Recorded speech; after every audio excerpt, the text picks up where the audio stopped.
Hi. Hi. Welcome, little guest hostess. Welcome to History of a Haunting, guys. This is the snack size episode that generally comes out first before the regular episode by a minute when I upload it. So you guys are the first to see our new intro. Although I will say that we're going to be adding to this intro. So we're just going to parse out what it looks like, I guess, as we go along. It's a work in progress, but that is the visuals for the new intro, which I had a really great time creating. And our dear friend EKB Star, we call them here at History of a Haunting. She is big EKB, and Aaron Bush is little EKB. So yeah, we only employ Aaron's on the show, apparently. Okay, with the same exact initials. It has to be the same exact initials. What are the chances on a cold day in hell that you would end up with two Aarons with the exact same initials? Slim to none. Literally, yeah, minuscule. Yeah. So yeah, you guys got to see the intro for the first time, and hope you guys like it. Laura is unable to be with us this week, so Aaron is stepping in to host the show with me for the snack size and the regular episode. And let's just get in to the snack size episode.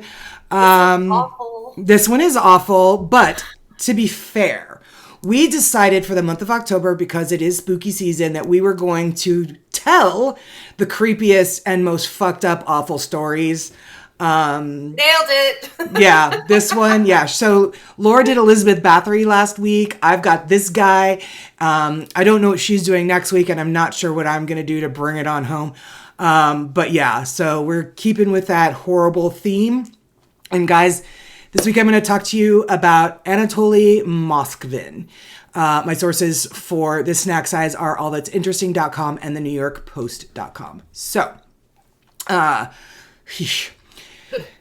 now, this is all mainly set in Russia. Not mainly, entirely set in Russia. So I have phonetically written out how to say the cities and stuff. So you have to. I have to. And same for the main episode, because that's in Romania. So yeah. In 2009, locals in Nizhny Novgorod. Yes. Locals in Nizhny Novgorod began to discover that graves of their loved ones were being desecrated and sometimes completely dug up. So Russian Interior Ministry spokesman General Valery Gribakin told CNN that initially, quote, "our leading theory was that it was done by some extremist organizations. We decided to beef up our police units and set up groups composed of our most experienced detectives who specialize in extremist crimes."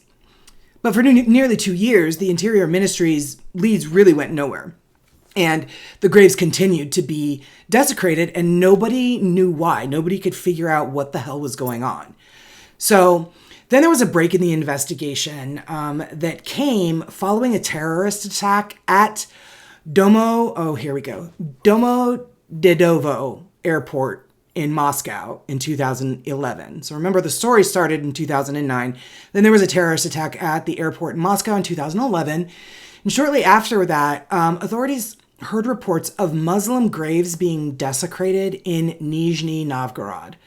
So investigators were led to a cemetery where someone was painting over the pictures of dead Muslims, but not damaging anything else.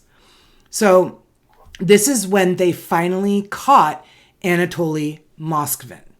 8 police officers went to his apartment after they apprehended him at the graves of Muslims to gather evidence. He happened to be there, and they were like, "Oh, hello." Weird. So what they found at his apartment shocked all of them and eventually would go on to shake the world. So Anatoly Moskvin, spoke 13 languages, unlike the one that I speak, English, and can barely do that.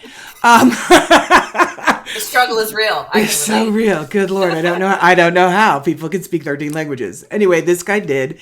He traveled extensively. He taught at the college level, and he was a journalist in Nizhny Novgorod. Thank you. Which is Russia's 5th largest city. So this guy was a self-proclaimed expert on cemeteries and dubbed himself a necropolist. I don't know what that is. A necrophile is, I would imagine, somebody who loves the dead things. I don't know.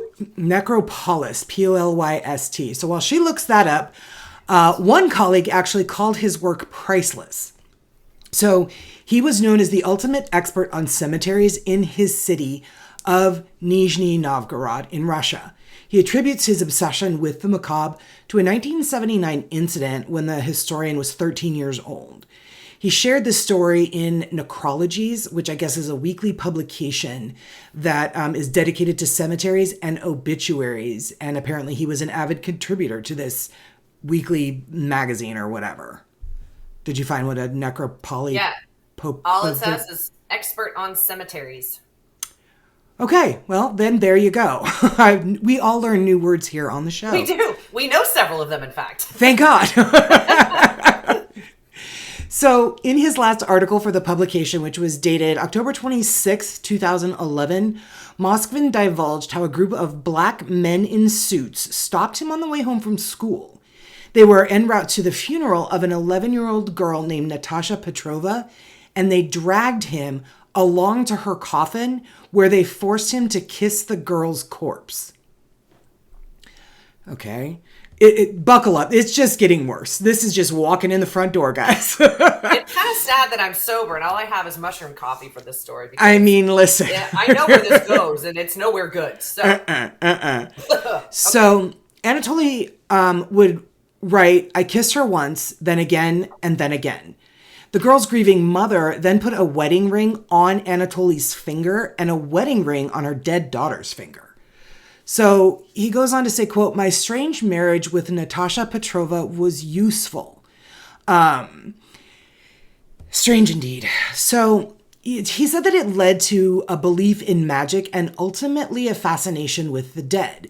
Whether the story is even true is pretty much beside the point now, given what happened in 2009, as his disturbing thoughts would actually go unchecked for more than 30 years. So Anatoly Moskvin, the guy's interest in the corpse kissing incident never abated. He began to wander through cemeteries as a schoolboy. His macabre interest even informed his studies, and Moskvin eventually earned an advanced degree in Celtic studies,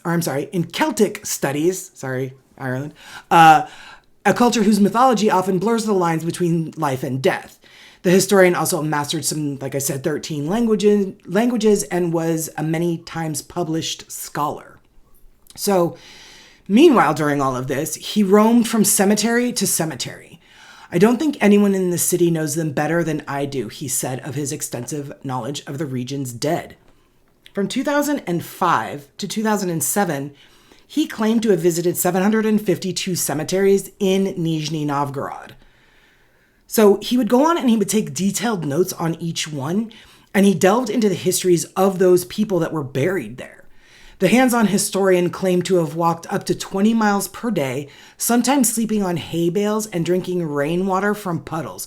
This is far more than just an avid interest in something. No, this is an unhealthy obsession. Yes. Yeah. Exactly.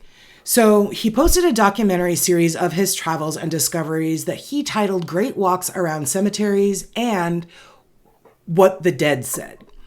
So these continue to be published in a weekly newspaper. So he said that he had spent one night sleeping in a coffin ahead of a deceased person's funeral. His observations were more than just observations, however. So now we go back to that day in 2009. So at the time, he was 45 years old and he was living with his parents in a small apartment. He was reportedly lonely and something of a pack rat.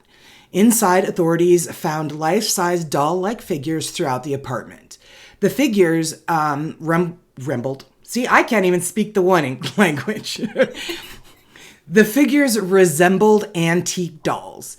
They wore fine and varied clothing. Some wore knee-high boots. Others had makeup on over faces that Moskvin had covered in fabric. He had also hidden their hands in fabric, except that these weren't actually dolls. They were mummified corpses of human girls. So when police moved one of the bodies, it played music as if on cue. No. Mm-mm. Inside the chests of many of these dolls, Moskvin had embedded music boxes. There were also photographs and plaques taken off the gravestones, doll-making manuals, maps of local cemeteries were strewn all over the apartment. Police even discovered that the clothes worn by the mummified corpses were the clothes in which the person was buried in. Oh, God. So investigators later found, in addition to music boxes, some bodies held toys inside them so that they could produce sounds when Moskvin touched them. There were also personal belongings and clothing inside some of the mummies. One mummy had a piece of her own gravestone with her name scrawled on it inside her body. Oh. Another one contained a hospital tag with the date and the girl's cause of death, and a dried human heart was found inside a third body. So this guy, this Anatoly Moskvin, admitted that he would stuff the decayed corpses with rags. He would wrap nylon tights around their faces or fashion doll faces onto them. I can't think of anything more horrifying than any of this. Especially with the pictures, it's... Yeah, which is why we're not showing pictures, guys, because they are of actually dead bodies. We're not going to show the pictures. Right. But Google search will show them to you yourself. Yep. So he would highly don't recommend. Highly don't recommend. Don't look at the pictures. Please don't. No. He would also insert buttons or toy eyes into the girls' eye sockets so that they could watch cartoons with him. All right. So the historian would go on to say that he mostly loved his girls, though there were a few dolls in his garage that he claimed to have grown to dislike. He said he dug up the graves of girls because he was lonely. He said he was single, and his biggest dream was to have children. Russian adoption agencies wouldn't allow Moskvin to adopt a child because he didn't make enough money, thank God. Right. Perhaps that was for the best, judging by the condition of his pack rat apartment and psychotic obsessions with dead people. Right. Yeah. So he added that he had done what he did because he was waiting for science to find a way to bring the dead back to life. In the meantime, he used a simple solution of salt and baking soda to preserve the girls. He celebrated the birthdays of his dolls as if they were his own children. So Anatoly Moskvin's parents claimed to know nothing of the true origin of Moskvin's, air quote, dolls. Elvira, who was his mother, she was 76 years old, she said, quote, "We saw these dolls, but we did not suspect they were dead bodies inside. We thought it was his hobby to make such big dolls and did not see anything wrong with it." So, shoes in his apartment matched footprints they found near the desecrated graves, and police knew without a doubt that they had their grave robber. In all, this is just God. In all, authorities discovered 29 life-size dolls in his apartment. They ranged in age from 3 to 25 years old. One corpse he kept for nearly 9 years. Oh my God. Yeah. So Moskvin was charged with a dozen crimes, all of which dealt with the desecration of graves. The Russian media called him the Lord of the Mummies. So, as you would expect, their neighbors were shocked. They said that the renowned historian was quiet and that his parents were nice people. Sure, a rancid smell emanated from his apartment whenever he opened the door, but a neighbor chalked that up to the, quote, stink of something that rots in the basements of all the local buildings. Sounds like a lovely place to visit. So Moskvin's editor at Necrologies, Alexei Yezin, said he didn't think anything of the writer's eccentricities. Writing, quote, "Many of his articles enlighten his sensual interest in deceased young women, which I took for romantic and somewhat childish fantasies the talented writer emphasized." He described the historian to have quirks, but would not have imagined that one such quirk would have included the mummification of 29 young women and girls. I mean, I think this just kind of like went far outside anyone's imagination as to what somebody could possibly be capable of. Yeah. So in court, Moskvin confessed to 44 counts of abusing graves and dead bodies. He said to the victims' parents, quote, "You abandoned your girls. I brought them home and warmed them up." Oh. Uh-huh. Oh, God. Uh-huh. Anatoly Moskvin was diagnosed with schizophrenia and sentenced to time in a psychiatric ward following his sentencing. Though as of September 2018, he was faced with the opportunity to continue psychiatric treatment in his home. The victim's family think otherwise should have happened. So Natalia Chartimova, the mother of Moskvin's first victim, believes that he should stay locked up for the rest of his life. She says, quote, "This creature brought fear, terror, and panic into my life. I shudder to think that he will have freedom to go where he wants. Neither my family nor the families of the other victims will be able to sleep peacefully. He needs to be kept under surveillance. I insist on a life sentence, only under medical supervision without the right of free movement."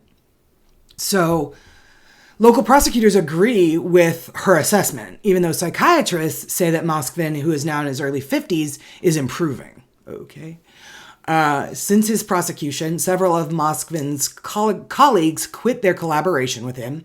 His parents live in utter isolation as their community ostracizes them. His mother suggested that she and her husband perhaps just kill themselves, but her husband refused. Both are in an unhealthy condition. Can't imagine why.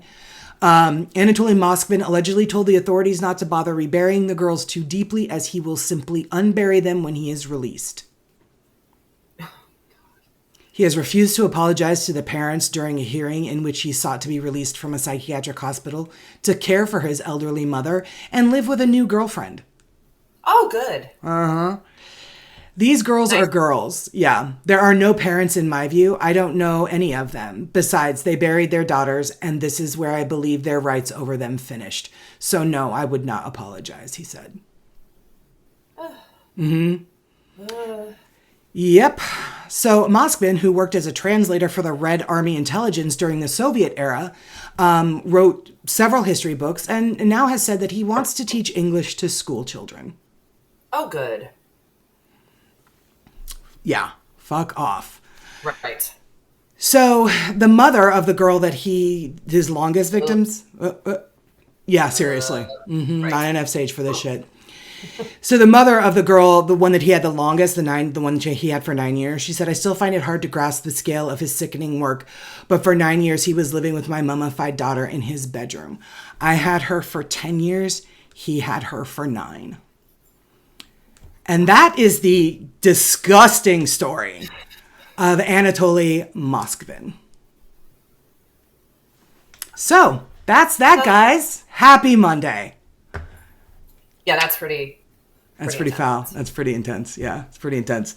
So anyway, yeah, so that's that on that, guys. Have the week you'll have. And as with Laura's story last week on Elizabeth Bathory, excuse us while we go barf about this one. Exactly.